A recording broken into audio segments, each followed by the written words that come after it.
They drove us to the UK in the back of a van, and once we arrived, we were taken to a house where some men were already living.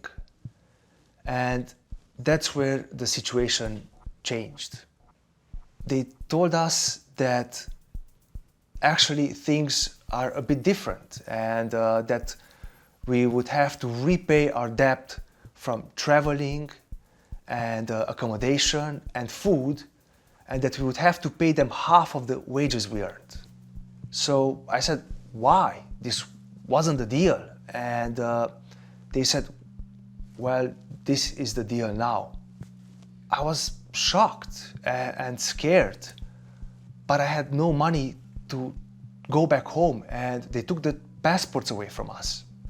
And my English wasn't very good back then, and I didn't know who to ask for help anyway. So they took us to a bank, and because our English was poor, they acted as our interpreters, and no one questioned it.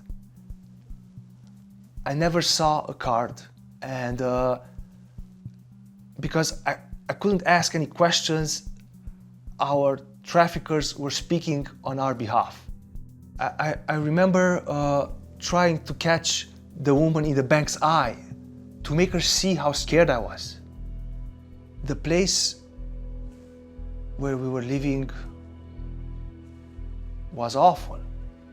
Some of the men were beaten in front of us, and they made us watch.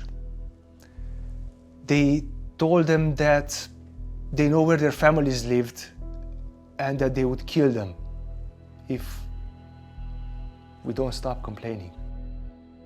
I was working 12 hours a day picking fruit, and it was back-breaking, hard work. And I wasn't allowed to take any breaks during my shift, and after they took their share, I was only given 20 pounds per week. So one day I got really angry, and I started shouting at some of the men to give me back my passport so I could go back home. So they grabbed me and threw me in the back of a van, and they drove me in the forest. And I really thought that they were going to kill me. They said that if I wanted to escape, I would have to dig my own grave. So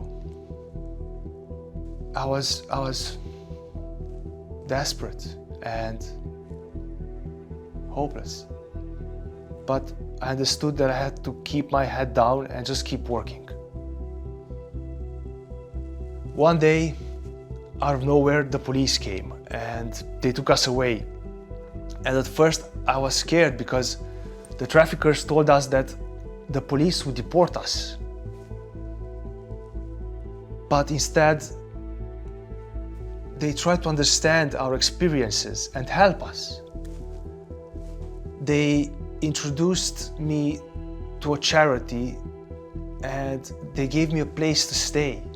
And it was such a relief to sleep in a clean and comfortable bed. I felt safe for the first time in a very long time.